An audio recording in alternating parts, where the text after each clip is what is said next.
Chair now recognizes Mr. Fallon from Texas. Thank you, Mr. Chairman. Governor Waltz, would you say that one of the most important things any governor, or quite frankly, any elected official can do is to keep their citizens and constituents safe?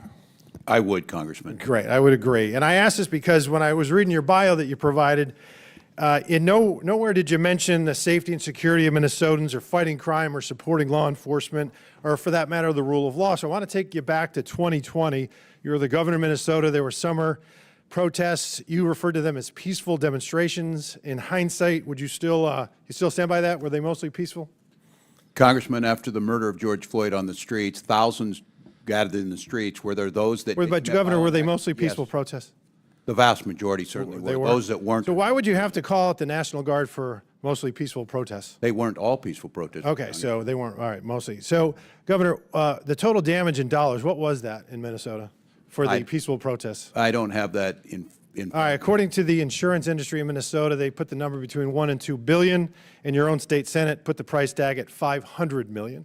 So if that's a peaceful protest in Minnesota, I shudder to think what a violent one would cost. Governor, I'd like to keep things simple.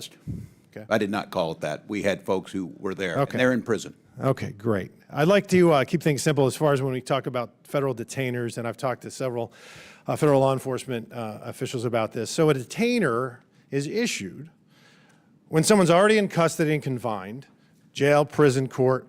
It's not somebody just plucked off the street randomly, and there's really 3 conditions, and it's and/or probable cause that a foreign national is subject to removal from this country, final deportation order has been issued, or it's a foreign national that's been convicted of a crime and is about to be released. So sanctuary states won't cooperate with federal law enforcement. In Minnesota, do you cooperate sometimes, never, or all the time? We follow federal law in all 87 counties and all the jurisdictions. Some of them do honor detainer requests. Some do and some don't. That's correct. Okay. Counties have the ability. Okay. So, Governor, would you commit here and now, and this is really simple, I think it's commonsensical, to compel state and locals in Minnesota to cooperate with all federal detainers issued by federal law enforcement when it involves a foreign national that's been convicted of a felony? And I'm talking about kidnappers, rapists, child molesters, murderers, predators, parasites, scumbags.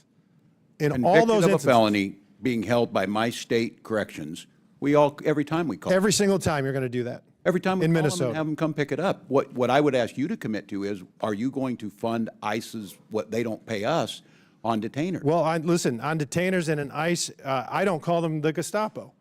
And this is my definition of Gestapo, Governor.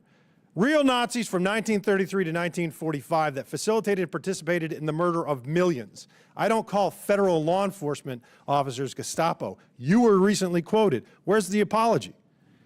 Donald Trump. Oh, no, Donald Trump didn't. Listen, Donald Trump's not here. Yeah. You are, Governor. Yeah. You're a big boy. Put your big boy I would pants on. ask, don't wear masks, identify who you are, don't pull up an Governor, you called them Gestapo. Will you apologize for that? And don't pull people. Will you apologize for that? Congressman, my job, I'm a history teacher. Okay, so you won't. Okay, we're going to move on. No, Mr. Chairman, I reclaim my time. If you won't answer the question.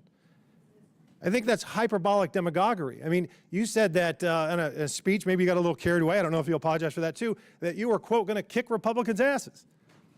I mean, I didn't say that. You said it. And that's dangerous rhetoric, especially when you use Gestapo. That's lazy too, and it's terribly inaccurate. The fact of the matter is, again, time and again, you've excused violence and you use dangerous, irresponsible rhetoric.